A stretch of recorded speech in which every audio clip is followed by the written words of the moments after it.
Hello friends, अब हम करेंगे types of liabilities. Types of liabilities आगे टू टाइप्स की होती हैं, external liabilities and internal liabilities.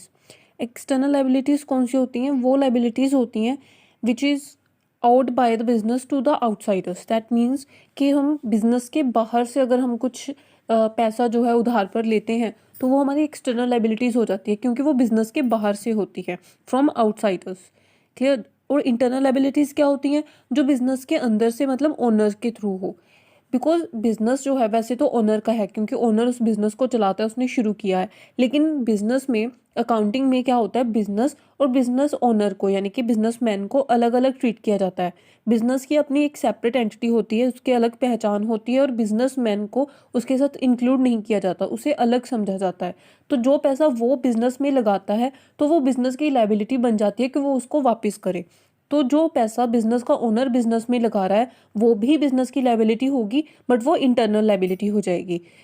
यहाँ पे लिखा है internal liability from owners, that means जो ओनर्स पैसा लगाते हैं। और जो पैसा वो लगाता है उसको कहते क्या है? कैपिटल।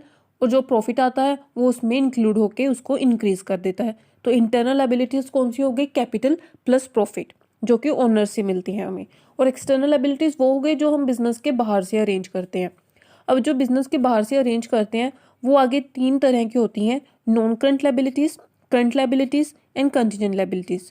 नॉन करंट लायबिलिटीज नाम से पता चलता है, नॉन करंट जो करंट नहीं है। करंट मीन्स जो अभी अभी रिसेंट पे नहीं करना हमें, ठीक है। इसको फिक्स्ड लायबिलिटीज भी कहते हैं, क्योंकि इसमें जो पैसा है जो वो हमें जल्दी पे नहीं करना होता, बहुत लॉन्ग पीरियड के लिए होता है। वो बहुत देर बाद, जैसे हम लोन ले लेते हैं बैंक से, तो वो लोन जो है वो 1 साल से ज़्यादा का हो अगर, तो वो हम नॉन करंट लायबिलिटीज़ में लेंगे। फॉर एग्जांपल 3 ईयर लोन है, 5 ईयर है, 10 ईयर है, ठीक है। उनको हमें रिसेंट पे नहीं करना है, उसको लॉन्गर पीरियड में पे करना है, like after 5 years, after 10 years हमें उसे पे करना है। तो तब तक के लिए हमें उसे पे करने की ज़रूरत नहीं है, तो इसीलिए इसे फिक्स्ड लायबिलिटीज़ भी कहते हैं। Non current liabilities for a longer period, for example long term loans, जैसे मैंने बताया आपको 5 ईयर 10 ईयर लोन्स हम बैंक से ले सकते हैं, पब्लिक डिपॉजिट्स हो जाते हैं, डिबेंचर्स हो जाते हैं, तो ये सब हो जाते हैं हमारे नॉन करंट लायबिलिटीज़। दूसरा है करंट लायबिलिटीज़। अब करंट करंट मीन्स जो अभी पे करना है, जो शॉर्टर पीरियड के लिए हो, ठीक है। इसको हमें रीसेंट पे करना होता है।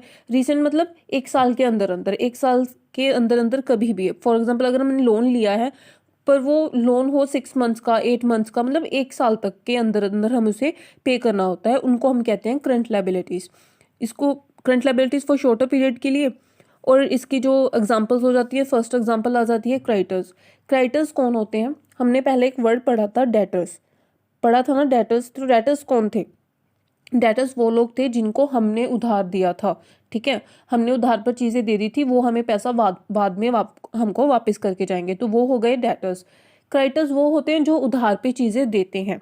अगर हम सप्लायर से कुछ रॉ मटेरियल जो है वो उधार पर ले आए, हमारी लायबिलिटी बन जाती है कि हम उसको वो पैसा वापस करें इन विद इन अ, जितना भी एग्रीमेंट है, 2 मंथ्स, 3 मंथ्स, 5 मंथ्स, जितना भी एग्रीमेंट है उसको वापस करें। तो वो जिनको हमने वापस करने जाना है वो सप्लायर्स हमारे क्या बन जाएंगे? क्रेडिटर्स। तो इस सिंपल सा है कि जो पैसा उधार देता है वो क्रेडिटर, जो लेता है वो डेटर, ठीक है। जिसको बाद में वापस करना पड़ेगा क्योंकि उसने अभी उधार लिया है, तो वो डेटर बन जाएगा। जो उधार देता है वो क्रेडिटर हो जाता है। आउटस्टैंडिंग एक्सपेंसेस, वो एक्सपेंसेस जो अभी हमने पे नहीं किए, अभी हमारे थे एक्सपेंसेस लेकिन अभी हमने पे नहीं किए, उनको हम 1 साल के अंदर अंदर, मतलब 1 साल तक हम उसको पे कर देंगे, तो वो हमारी करंट लायबिलिटीज बन जाती हैं। तो सिंपल से जो 1 साल से ज़्यादा लॉन्गर पीरियड के लिए हो वो नॉन करंट लायबिलिटीज़, और जो 1 साल के अंदर अंदर बहुत ही शॉर्ट पीरियड के लिए हो वो करंट लायबिलिटीज़, ठीक है। ये तो 2 लायबिलिटीज़ होगी। थर्ड आ जाती है कंटीजेंट लायबिलिटीज़।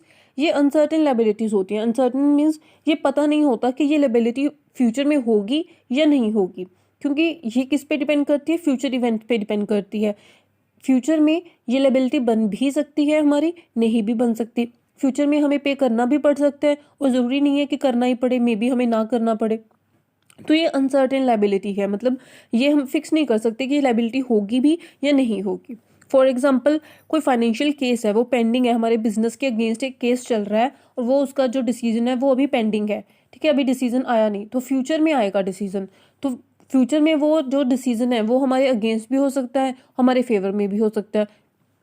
अगर हमारे अगेंस्ट हो गया तो हमें पे करना पड़ेगा, और अगर हमारे फेवर में हो गया तो हमें पे नहीं करना पड़ेगा। तो इसकी प्रोविजंस हमें पहले लेकर चलनी पड़ती है कि हाँ, आने वाले टाइम पे हमारी ये लायबिलिटी बन सकती है। ठीक है, तो ऐसी लायबिलिटीज को हम कहते हैं कंटीजेंट लायबिलिटीज। तो ये तो हो गई एक्सटर्नल लायबिलिटीज। इंटरनल लायबिलिटीज, जो ओनर कंपनी में पैसा लगाता है उसे कहते हैं कैपिटल एंड प्रॉफिट। ठीक है, प्रॉफिट जो जो बिजनेस प्रॉफिट कमाता जाएगा उसमें इंक्रीज होता जाएगा। तो ये तो हो गई टाइप्स ऑफ लायबिलिटीज।